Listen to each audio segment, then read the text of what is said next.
चलिए, तो आज मैं कुचायकोट में मौजूद हूं और कुचायकोट में इस वक्त मैं रजनीश सर के पास मौजूद हूं। मेरे सामने रजनीश सर हैं और इनका द एजुकेशन अड्डा कोचिंग भी चलता है, इंस्टीट्यूशन भी चलाते हैं और इनका अपना लाइब्रेरी भी है। बेहतर तरीके से अपना लाइब्रेरी को रन कराते हैं। काफ़ी बच्चे इनके लाइब्रेरी से जुड़े हुए रहते हैं और काफ़ी मेहनत करते हैं और अभी ये इनका विद्यालय भी रन होते हुए नजर आ रहा है। एडमिशन चालू है इनके विद्यालय में। लेकिन हम आज विशेष करके इनसे बात करने के लिए आए हुए हैं बीपीएससी का जो काफ़ी ज़्यादा जो इस वजह मैटर जो चल रहा है, लेकर के धरना प्रदर्शन चल रहा है, लगातार गांधी मैदान पे धरना प्रदर्शन चल रहा है। इसके बारे में इनका क्या राय है, कुछ उस पे इनसे भी हम जानेंगे और अपना भी प्रतिक्रिया आपको जरूर देंगे। तो चलिए मिलवाते हैं आपको रजनीश सर से।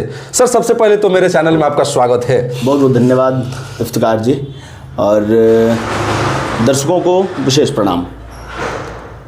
तो जैसे कि अभी आप सुन रहे हैं कि बीपीएससी का पीटी परीक्षा जो हुआ 13 दिसंबर को, उसमें जो एक सेंटर परीक्षा को लेकर के किसी प्रकार की कोई बात सामने नहीं आई, लेकिन एक सेंटर है जिसका नाम बापू सभागार सेंटर है। उस सेंटर पे पेपर लीक का मामला सामने आया बहुत ही जोरों शोर से। विद्यार्थियों का कहना है, स्टूडेंट का कहना है, बीपीएससी कैंडिडेट स्टूडेंट का कहना है कि वहां पे पेपर जो है आधे घंटे लेट मिले और पेपर जो मिले तो वो पहले से सील ओपन थे, यानी जो पेपर आता है वो पैक रहता है, लेकिन आधे घंटे बाद मिले और वो भी सील पैक नहीं थे, खुले हुए थे।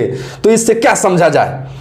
देखिए, ये इफ्तिकार जी, ये तो हमें स्वीकार करना होगा कि बिहार के किसी भी परीक्षा में जी यह बात नई नहीं है कि धांधली होती है। जी कोई परीक्षा उठा लीजिए जी, कोई भी एग्जाम हो, किसी भी प्रकार का एग्जाम हो, ये सदैव से होता रहा है। आप सुनते होंगे कि किसी भी परीक्षा से पूर्व 2 घंटे पूर्व उसका आंसर किया जाता है। 2 घंटे पहले जाकर के बच्चे एग्जाम देना शुरू कर देते हैं। 69वीं में हमने देखा था या 68वीं में, मुझे जहां तक ध्यान आ रहा है, आरा के एक सेंटर पे जब बच्चे एग्जाम देने गए तो उन्हें पता चला कि पूर्व से लगभग 150 बच्चे बैठ के एग्जाम दे रहे थे। एग्जाम पहले से दे रहे थे, पहले से एग्जाम दे रहे थे। ये घटना जो है, ये नहीं घटती तो कुछ अजीब होता बिहार के लिए। ये बिहार का अभिशाप है या बिहार का श्राप है कि ये सदैव से घटता है। चलिए, आपकी बात से हम सहमत हैं कि सदैव से बिहार में इस तरह की होते हुए आ रहा है और आज भी हो रहा है। लेकिन फिर ये बात अगर सही है तो इसको मान के चले, लेकिन अगर इस तरह की घटना अगर हो गई है तो क्या जो बीपीएससी के कैंडिडेट लोगों का कहना है, अभ्यर्थियों का कहना है कि री एग्जाम कराया जाए, फिर से दोबारा एग्जाम लिया जाए, तो क्या मुख्यमंत्री और बीपीएससी आयोग के इस पे किसी मुद्दे पे बात नहीं करनी चाहिए या फिर विद्यार्थियों को छोड़ देना चाहिए लाठी खाने के लिए बीच सड़क पे? नहीं, बिल्कुल बात करनी चाहिए। मैं ऐसा नहीं कह रहा कि बात नहीं करनी चाहिए। ये तो अपने लिए बहुत शर्म की बात है।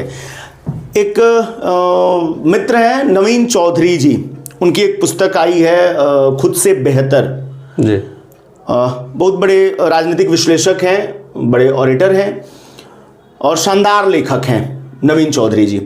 नवीन चौधरी जी का आज मैंने पोस्ट देखा और उन्होंने लिखा था कुछ ऐसा कि बीपीएससी में हुए धांधली के बाद बिहार के लड़के ट्रेनों में भर के दिल्ली पहुंचेंगे, यूपीएससी की तैयारी करेंगे, यूपीएससी क्रैक करेंगे और तब बिहार के लोग कहेंगे कि हमारे यहां से बहुत ज्यादा आईएएस निकलते हैं, यूपीएससी एस्पिरेंट निकलते हैं। जबकि बदहाली का आलम यह है कि बिहार में सारे पेपर लीक होते हैं। उससे भी बुरा यह है कि आयोग सुनवाई नहीं करती है। यहां तक कि जो शिक्षक हैं, रहमान सर, खान सर, रोशन आनंद सर, या तमाम शिक्षक लोग बच्चों के साथ खड़ा होते हैं उनके समर्थन के लिए, उनको सपोर्ट करने के लिए, उन पर भी एक्शन लिया जाता है और उनको एक तरीके से क्रिमिनल बताया जाता है। ये बहुत दुखद है, दुखद बात है, ये बहुत दुखद है। उससे भी दुखद ये है कि सरकार इस पे कोई एक्शन नहीं ले रही है। नीतीश कुमार रैली भी कर रहे हैं। नीतीश कुमार शायद विपक्ष वाले कुछ और नाम दे रहे हैं। नीतीश कुमार प्रगति रैली कर रहे हैं। प्रगति रैली कर रहे हैं। नीतीश कुमार रैलियां करते रहे। पूर्व में समाधान यात्रा पे थे, इस बार प्रगति यात्रा पे हैं। समाधान यात्रा पे जब मुख्यमंत्री जी थे तो कुछ इस प्रकार से थे कि आसपास के जितने भी सड़क के किनारे की समस्याएं थी, जैसे नाला बनवाने का या किसी का टूटा हुआ मकान ठीक कराने, सारी समस्याएं खुद खत्म कर दी जाती थी। जहां नहीं खत्म हो जा पाने वाला था वहां टेंट लगा दिया जाता। मतलब समाधान किस तरीके से किया जाता था? जैसे गांव का कोई व्यक्ति गया और निहायत बेवकूफ़ है। वो क्या कर रहा है कि कहीं साइड में क्या बोलते हैं वो, ये कर दिया, लेटिंग वगैरह कर दिया और मिट्टी से तोप दिया, समस्या क्या खत्म हो गई? उसी तरीके की समस्या खत्म की जा रही है बिहार में। पिछले दिनों मैंने देखा 150 से अधिक क्राइम छिनैती के, मर्डर के हुए हैं बिहार में पिछले कुछ महीनों में। मुख्यमंत्री जी मौन हैं। और जहां तक रही बात लाठीचार्ज की, जी, वाइस सिक्योरिटी वाले व्यक्ति जनार्दन सिंह सिग्रीवाल, जिस पटना के सड़कों पे जब पीटे जा सकते हैं, विपक्ष के सारे नेता, चाहे वो तेजस्वी रहे हों, चाहे भाजपा विपक्ष में रही हो, ये लोग पीटे जा सकते हैं, तो बच्चों का क्या ही कहना। बच्चे तो हैं ही ऐसे, बेरोजगारी जो है ना, बेरोजगार और गरीब, यही दो ऐसे लोग हैं, ऐसा समुदाय है जिसके कंधे पर बैठ करके लोग सत्ता में आना चाहते हैं। मेरा एक सीधा सवाल है कि 13 तारीख से लेकर के दिसंबर में आज 6 जनवरी हो गया, और इस बीच में क्या एक बार भी मुख्यमंत्री को नहीं लगा कि छात्रों के बीच में जाकर के उनसे मिले, उनके बातों को सुने समझे और किसी निष्कर्ष पे निकले, बीपीएससी आयोग से बैठक करके किसी नतीजे पाया जाए, या फिर छात्रों को खुले छोड़ दिया जाए और धरना प्रदर्शन लगातार चलते रहे? अब देख ही रहे हैं आप, प्रशांत किशोर जी अमरण धरना प्रदर्शन कर रहे हैं, उनको आईसीयू में भर्ती किया गया है, उनको जेल भेजा गया, फिर लेकिन जेल में कोई कागज डॉक्यूमेंट रेडी नहीं था जिसके वजह से उनको जेल नहीं हुआ और तत्काल बेल मिल गया, तो वो अभी फिर आईसीयू में है पटना में। तो ये चल क्या रहा है? इस तरह से कैसे आगे क्या होगा? देखिए, हम लोग 2025 में हैं और आपको सूचना होनी चाहिए कि 2025 में मुख्यमंत्री के लिए जो विधानसभा का चुनाव होता है, वो विधानसभा का चुनाव होने वाला है। तो हमारे मुख्यमंत्री जी पूरे जोरों शोर से लगे हुए हैं विधानसभा चुनाव की तैयारी में। इसमें छात्रों से कोई मतलब नहीं है। नेताओं का सीधा कहना यह है, जिसको मैंने 4 पंक्तियों में कहा था कि नेता कहते क्या है, जनता खुदा है, ब्रह्म है, जनता सिवाय है, और जनता के ही आशीष से अपना प्रभाव है, लेकिन लड़ें कटें मरें हमको उससे क्या, लेकिन लड़ें कटें मरें हमको उनसे क्या, हम नेता हैं भाई, हमको तो प्यारा चुनाव है। तो नेताजी को, मुख्यमंत्री जी को आजीवन मुख्यमंत्री पद पर बने रहने के लिए जो तिगड़म करना है वो अपना कर रहे हैं। बच्चे वहां मरें जिए, उससे क्या करना है उनको। आपको मैं एक छोटी सी कहानी सुना देता हूं। ये बिहार का आलम यही है, सच में बिहार की हकीकत यही है। मुख्यमंत्री जी को शायद ज्ञात नहीं होगा, लोग खेत रेहन रख करके बच्चे बाबूजी से अनुरोध करते हैं कि बाबूजी हमको धन का प्रबंध कर दीजिए, हमको 1 साल और मौका दीजिए, हम तैयारी करेंगे। सही बात। पिताजी उधर कह रहे हैं कि बिटिया की शादी करनी है, अब तुम पढ़ाई छोड़ के जाओ, कुछ कमाओ, पड़ोस के रामधनी के साथ जाओ बिल्डिंग करने, कमाने जाओ, छोटकी की शादी करनी है। और लड़का हाथ जोड़ के खड़ा है कि नहीं बाबूजी, एक मौका और। अब सोचिए कि जैसे ही वो मेहनत करके साल भर प्रसन्न भाव में परीक्षा दे करके लौटता होगा और जैसे सुनता होगा कि पेपर लीक हो गया, क्या होता होगा उसके साथ, क्या होता होगा। ये बहुत दुखद है। इसी तरह के बच्चे खुदकुशी करते हैं। हाँ, और आत्महत्या ही करेगा, आत्महत्या करते हैं, आत्महत्या ही करेगा। अब ये कहां से इंसाफ है कि जो पेपर लीक हुआ, आयोग का कहना है कि चलिए 4 जनवरी को एग्जाम भी हुआ, दोबारा उस सेंटर का जो भी विद्यार्थी थे उनका कहा गया कि चलिए इसका री एग्जाम कर दिया जाएगा, केवल उसी सेंटर का। तो आप अगर उस सेंटर का री एग्जाम लिए तो दोबारा क्वेश्चन पेपर सेट हुआ बीपीएससी का, पीटी का। अब पहला जो पेपर था और जो 4 जनवरी को हुआ, दोनों पेपर तो समान नहीं रहा। हो सकता है कि इस बार के पेपर उससे आसान आया हो, तो इसमें जो स्टूडेंट शामिल हुए तो हो सकता है पहले वाले से ज्यादा इसमें सफल हो जाए। तो आप रिजल्ट में समानता कहां रह जाएगा? रिजल्ट में समानता नहीं रहेगा। रिजल्ट में समानता तो कहीं नहीं है। तो समानता तो एक ही दिख रहा है कि सबको खत्म करके फिर नया सिरे से एग्जाम लिया जाए, और वही बच्चे मांग भी रहे हैं, वही बच्चे मांग भी रहे हैं। तो गलत कहां है? बच्चे कहीं गलत नहीं है, और बच्चे बहुत सहज भाव में, बहुत सुलझे हुए तरीके से अनशन पे बैठे हुए हैं। तो हमें लग रहा है कि लोकतंत्र की जननी है बिहार, इसको सुनना चाहिए बिहार को। ये बहुत दुर्भाग्यपूर्ण है कि बिहार में ऐसा नहीं सुना जा रहा है, इसको बिहार पे इस पे काम नहीं किया। तो लाठीचार्ज जो हुआ स्टूडेंट छात्रों पे जो धरना प्रदर्शन कर रहे थे, तो लाठीचार्ज तो ऐसे अपने आप नहीं हुआ, कहीं ना कहीं से आदेश आया होगा। जी बिल्कुल बिल्कुल। तो ये किन पे लाठीचार्ज किया जा रहा है? क्या ये मुख्यमंत्री को नहीं लग रहा है कि किनको हम मार रहे हैं? बच्चों को कहा जाता है कि बिहार जो है ना बीपीएससी के द्वारा ही, बीपीएससी आयोग में चयनित लोगों को चयनित होते हैं लोग, चलाया जाता है। देश को कहा जाता है कि आईएएस चलाते हैं, सिर्फ नेता नहीं चलाते।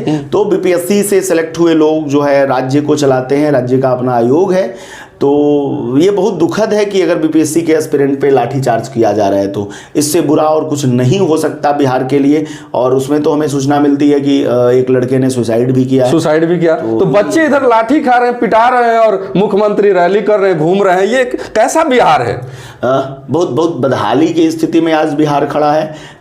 लोग कम से कम उसको बेहतर कहा जाता। आपको हम नमस्कार करते और सभी छात्र आपको दिल से सैल्यूट करते कि आप जैसे ही आपके कानों तक समस्या पहुंची, आप जितना जल्द से जल्द हो सके उनके बीच अपनी बातों को रखते। कम से कम न आ पाते तो किसी कॉन्फ्रेंस के माध्यम से उनके बातों पे अपना प्रतिक्रिया देते, या फिर उससे बेहतर होता गांधी मैदान में धरना स्थल पे पहुंच करके छात्रों के बीच में एक ऐसा माहौल बनाते जिनसे छात्रों को लगता कि हाँ, हम उस राज्य में हैं जिसके मुख्यमंत्री हमारे नीतीश कुमार हैं, सबके लिए हैं। जी जी, बिल्कुल बिल्कुल। ये तो बड़ा सुखद होता अगर ऐसा मुख्यमंत्री जी कर पाते तो। और मुख्यमंत्री जी को तो घूमना बहुत पसंद है। पिछले 1 महीने के अंदर 2 बार गोपालगंज में आ चुके हैं वो। तो घूमना बहुत पसंद है पूरे बिहार में इस समय। फिर वो प्रगति यात्रा के माध्यम से घूम रहे हैं, या साल में 2, 3, 4 बार ऐसे भी जब इच्छा होती है राजभवन घूमने चले जाते हैं इस्तीफा देने के लिए, शपथ ग्रहण के लिए।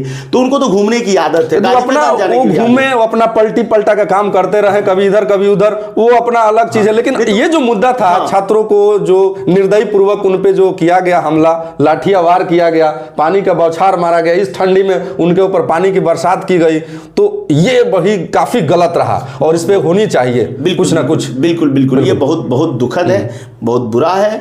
और हमें जहाँ तक लगता है कि मुख्यमंत्री जी को बच्चों से एक बार बात करनी चाहिए और एग्ज़ाम दोबारा कंडक्ट कराया जाना चाहिए। यदि आप एग्ज़ाम को 2 दिनों में कर रहे हैं, फिर आप नॉर्मलाइजेशन का मैटर लेके आएंगे, फिर जिसपे कि पूर्व में आयोग ने सफाई दिया कि हम नॉर्मलाइजेशन नहीं करना चाहते हैं। तमाम शिक्षा विभाग के शिक्षा माफिया जिनको कह रहे हैं, खान सर, रहमान सर जैसे शिक्षकों को, तो उन लोगों के द्वारा बच्चों को बरगलाया गया। लेकिन ये सब मिथक है। आयोग को जो है दोबारा एग्जाम कंडक्ट करना चाहिए, यही सुखद होगा। बिल्कुल, जनता एकदम इस बात से जागरूक रहे कि ये बिहार की जब स्थिति है कि कोई जो है वो परिवारवाद को लेकर के काफी ज्यादा अपना हर तरह से परिवार के फेर में लगा हुआ है, तो कहीं पलटा पलटी वाला माहौल चल रहा है, कोई जातिवाद, यही 3 चीज तो दिख रहा है, जातिवाद, परिवारवाद और ये नीतीश कुमार, तो आप देख ही रहे हैं क्या हो रहा है। तो ओवरऑल कहा जाए कि बिहार की अभी राजनीतिक स्थिति वो बिहार के विकास के रास्ते में दिख नहीं रही है। नहीं, बिहार अभी बहुत बदहाल स्थिति में है और अभी दूर दूर तक कुछ दिख नहीं रहा है कि राजनीतिक परिवेश में बिहार में कुछ बेहतर होने को है। अभी दूर दूर तक नहीं दिख रहा है। जनता के बीच में भी जातिवाद और ये जो है परिवारवाद या जो कुछ भी आप कह लीजिए, जनता के बीच में भी बहुत हावी है। और बिहार को जो है ना, सब लोग लूटने के लिए आते हैं।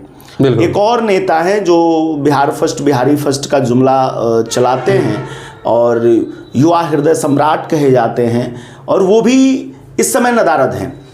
उनको जो चाहिए था वो उनको मिल चुका है, मंत्रालय चाहिए था, मंत्रालय मिल चुका है। बिहार विधानसभा का चुनाव भी सर पे है, तो उस मैटर पे भी आप आते। लेकिन दिक्कत है ना कि आप सरकार के खिलाफ जा नहीं सकते।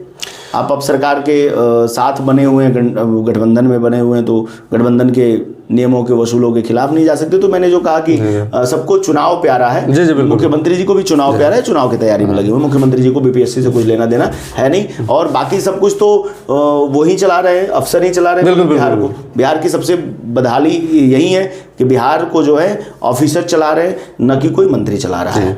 काफ़ी अच्छा लगा रजनीश भाई आपसे बात करके, और मैं उम्मीद करता हूं कि दर्शकों को भी काफ़ी अच्छा लगा होगा हम लोग जो भी बात किए, इस मुद्दे पे बात किए। और हम चाहेंगे कि ये जो बीपीएससी वाला जो मामला चल रहा है, नीतीश कुमार काफ़ी जल्द से इस पे कोई एक्शन लें और अभ्यर्थियों के हक में लें, छात्रों के हित में लें, ताकि उनका भला हो सके।